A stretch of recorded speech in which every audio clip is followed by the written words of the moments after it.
वो जो गांव है ना, वो है भरत का ननिहाल, जो गांव है भरतपुर गांव, यही दिख रहा है। ये जो अभी आप गांव देख रहे हैं, ये भरत, जिनके नाम से हमारे देश का नाम भारत पड़ा, उनका ननिहाल है। क्या है उस गांव का नाम? भरतपुर गांव। भरतपुर गांव। कर्ण आश्रम है, और जो इधर से एक रूट जाता है कर्ण आश्रम के लिए, और बोलते हैं भारत, जो भरत राजा भरत का जन्म। राजा भरत यहीं हुए थे, और तो उसके भी कोई कहानी है, इस पे हिस्ट्री है। बिल्कुल बिल्कुल, तो वो भी बता दो। हस्तिनापुर के राजा थे तो वो शिकार खेलते हुए यहाँ आ गए, भटकते हुए उत्तराखंड में आ गए, और ये नदी नदी नदी ऊपर आ गए। तो उन्हें हो गई रात, और शिकार नहीं मरा, उनको भूख लगी। तो उन्होंने अपने सैनिक से कहा कि यार कहीं ऊंची चोटी पे चढ़ के देखो कि कहीं कोई उजाला है, कोई रहता है, कोई किसी का प्रवास है। तो उन्हें दिखा यहाँ पे भरतपुर में एक लाइट जलती हुई दिखी। तो उन्होंने कहा महाराज वहाँ लाइट है, वहाँ चलते हैं। तो यहाँ पे आए, और यहाँ पे कण्व ऋषि का आश्रम था। तो उन्होंने कण्व ऋषि से कहा कि महाराज जो है, हमें एक रात जो है आप यहाँ पे रोक लीजिए और हमें भोजन करा दीजिए, हम लोग भूखे हैं। तो कण्व ऋषि ने उनको रुकवा दिया और अपनी बेटी को कहा, शकुंतला को, कि इनकी सेवा करना। तो जब वो सुबह आए तो उन्होंने कण्व ऋषि से कहा कि महाराज मैं आपकी बेटी से विवाह करना चाहता हूँ। कण्व ऋषि ने कहा ठीक है भाई, राजा को बेटी जा रही है, बड़ी बात है। तो उन्होंने वहीं जो है गंधर्व विवाह कर दिया उससे, शकुंतला से।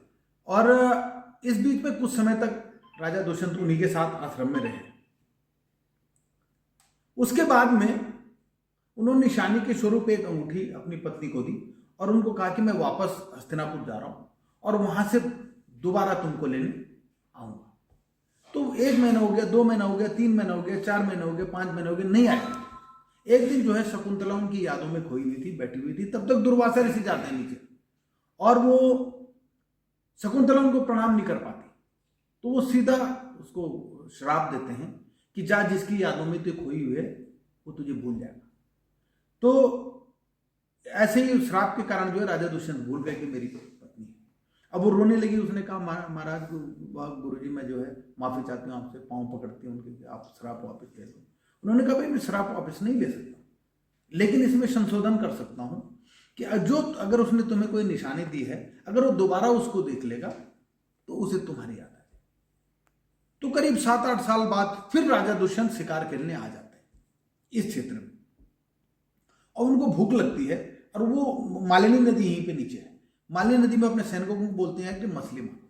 तो वो कुछ मछलियां मार के लाते हैं। तो उन्हीं मछलियों में से एक के पेट में, क्योंकि शकुंतला इस बीच में नहाने गई थी और वो मछली उनकी वहां गिर गई थी, तो उस मछली के पेट से वो अंगूठी निकलती है। और तब वो कहते हैं अरे ये तो मेरी पत्नी की अंगूठी, मैंने अपनी पत्नी को दी थी। और तब उन्हें याद आता है कि मैं आश्रम में आता। तब वो दोबारा आश्रम में आते हैं। जब वो आश्रम में आते हैं तो एक बच्चा जो है वो शेर का जबड़ा खोले हुए बैठा है। 2-3 शेर उसके नजदीक है, और एक बड़े शेर का उसने जबड़ा खोला। तो कण्व ऋषि को प्रणाम करते हैं, कहते हैं महाराज ये बच्चा किसी उसका नहीं है साधारण, ये कोई राजसी बच्चा है, ये किसका बच्चा है? तो कहते हैं महाराज ये आपका ही बच्चा है, आप 7-8 साल बाद यहाँ पे आ रहे हैं। तो तब वो जो है वो ऋषि उनको विदा करते हैं, वो अपने हस्तिनापुर चले जाते हैं। यह है अभिज्ञान शाकुंतलम संक्षेप।